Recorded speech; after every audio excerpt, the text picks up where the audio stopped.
देवेश बाबू को आम जनमानस से, गरीब गुरबा से गले लगा करके चलना है कि राजा की तरह बैठ करके निर्देश देना है? बताइए ऑन द कैमरा उन श्री महानुभाव को जो वो अपने कार्य शैली में परिवर्तन लाए। देखिए, राजनीति में अगर कोई भी व्यक्ति यह सोच करके आता है कि मुझे सत्ता का प्यास मिटाना है, सत्ता सुख पाना है, तो यह व्यक्ति, कोई भी व्यक्ति हो, मैं यह बात पार्टी लाइन से अलग हट करके एक जनरल बात कर रहा हूं। राजनीति उसको उसी को आना चाहिए राजनीति में जो व्यक्ति जनप्रिय हो, जिनका जनता से डायरेक्ट लगाव हो।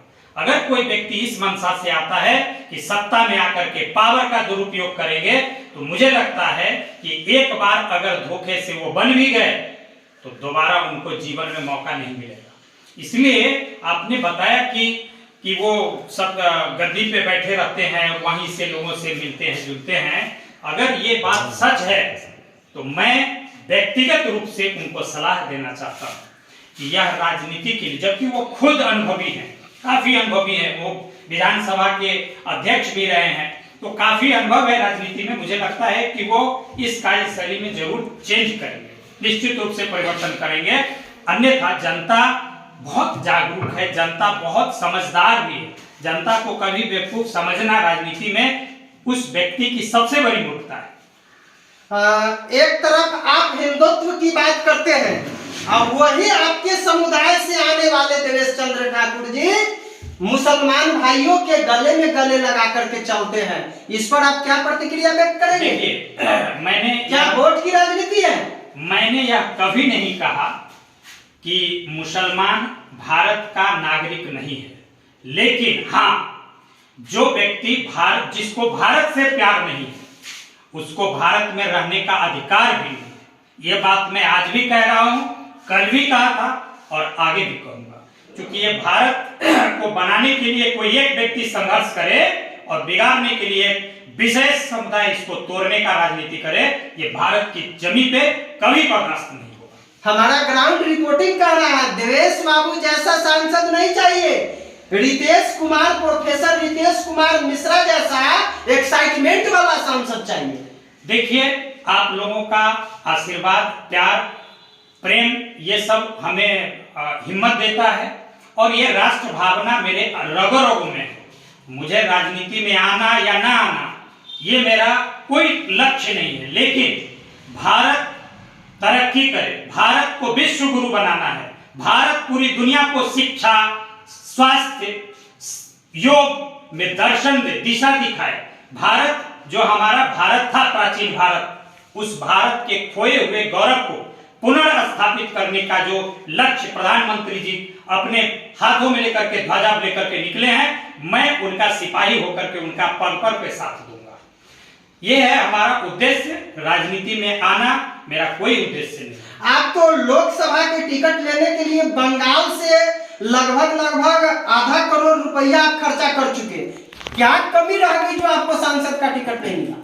देखिए, कहीं न कहीं मैंने बंगाल में जो राजनीति में आया, अचानक शिक्षा से राजनीति में कदम रखना, कहीं न कहीं मेरे अंदर हिंदुत्व जागृत हो गया। आप सभी लोगों की जानकारी के लिए मैं बता दूं कि बंगाल कहने के लिए बंगाल बचा है, वहां हिंदुओं के साथ जिस तरीके का दुर्दशा किया गया है, जिस तरीके का जघन्य अपराध हो रहा है, उनकी हत्याएं हो रही है, जबरन धर्म परिवर्तन होता है, वहां के हिंदू लड़कियों के साथ जिस तरीके का दुर्व्यवहार होता है, यह रोंगटे खड़ा कर देने वाली बात है। कुछ दिन पहले की घटना है, संदेश खाली की घटना, आप लोग जरूर सुने होंगे या देखे होंगे। अगर नहीं देखे हैं तो मैं संक्षिप्त में इसका जिक्र करना जरूरी समझता हूं।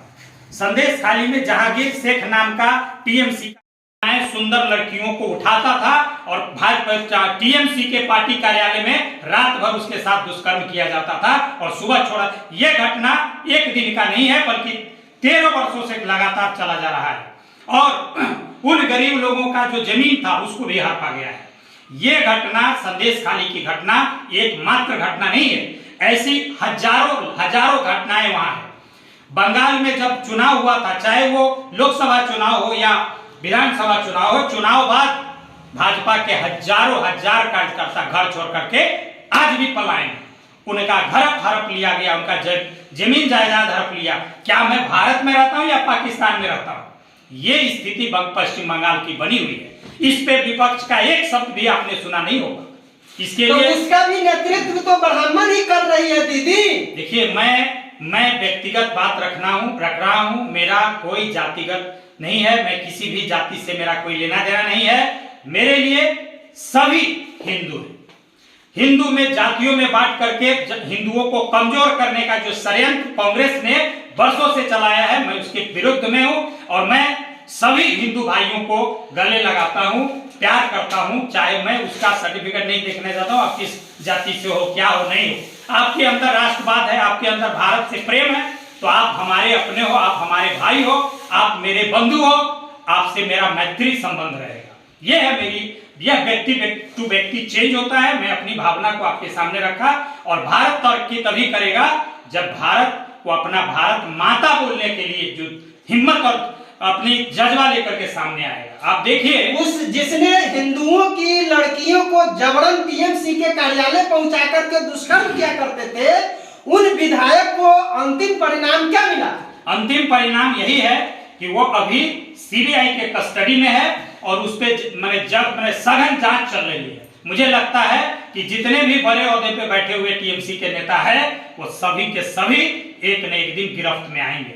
और मैं आगाह करना चाहता हूं बंगाल की मुख्यमंत्री, महिला मुख्यमंत्री ममता दीदी को कि आप अपना कार्यशैली बदल लें, अन्यथा बहुत बड़े परिणाम होने वाला है। क्योंकि ये भारत का नेतृत्व प्रधानमंत्री कर रहे हैं, जीरो टॉलरेंस का सिस्टम चल रहा है यहाँ पे। गृह मंत्री अमित शाह जी है, गलत करोगे तो बक्से नहीं जाओगे, आपका जगह जेल होगा, सड़ जाओगे जेल में। मैं अपनी अनुभव बता रहा हूं, बंगाल में कट मनी चलता है। आप अपना घर बनाओगे तो बालू सीमेंट गिट्टी कहां से लेना है ये आप तय नहीं करोगे, टीएमसी के नेता तय करेंगे कि आपको बालू वहां से लेना है, गिट्टी वहां से लेना है, छड़ वहां से लेना है, बनाने वाला मिस्त्री भी ये है। आपका वहां कोई स्वतंत्रता नहीं है। ऐसा लगता है कि मैं गुलाम पश्चिम बंगाल, जो भारत का एक अभिन्न स्वर्णिम बंगाल का इतिहास से आप लोग जरूर अवगत होंगे। बंगाल का इतिहास, कभी बंगाल भारत का नेतृत्व करता था। श्यामा प्रसाद मुखर्जी जो भाजपा की विचारधारा है, उसका जन्मदाता श्यामा प्रसाद मुखर्जी पश्चिम बंगाल से आते हैं। देश के स्वतंत्रता आंदोलन में सुभाष चंद्र बोस जी बंगाल की धरती से आगे निकले हैं। धर्म के क्षेत्र में बात करें तो रामकृष्ण परमहंस की भूमि है पश्चिम बंगाल, स्वामी विवेकानंद की भूमि है पश्चिम बंगाल, रविंद्रनाथ टैगोर की भूमि है पश्चिम बंगाल। वहां पे क्रांतिकारियों की कोई कमी नहीं रही है। लेकिन सीपीएम ने 34 साल तक जो बंगाल की दुर्दशा किया, उसके बाद कांग्रेस ने दुर्दशा किया और अभी ममता बनर्जी ने टीएमसी, वहां के लोग अब सारा उम्मीद भाजपा से रखा है। मुझे लगता है इस लोकसभा चुनाव में एक जबरदस्त बहुमत लेकर के, मुझे लगता है कि 35 सीट 42 में 35 भाजपा के खाते में जाने वाली है। जो 2019 लोकसभा में 18 सीट था, ये सीट लगभग डबल होने जा रहा है। दीदी साफ साफ ऐलान कर दिया है, इस बार बंगाल में आपका खाता नहीं खुलने वाला है। दीदी जिस भ्रम में और दिवा स्वप्न में रात में सपना देखती है, वो सपना देखते रहे। बंगाल की जनता बूथ पे जाके वोट देगी, दीदी नहीं।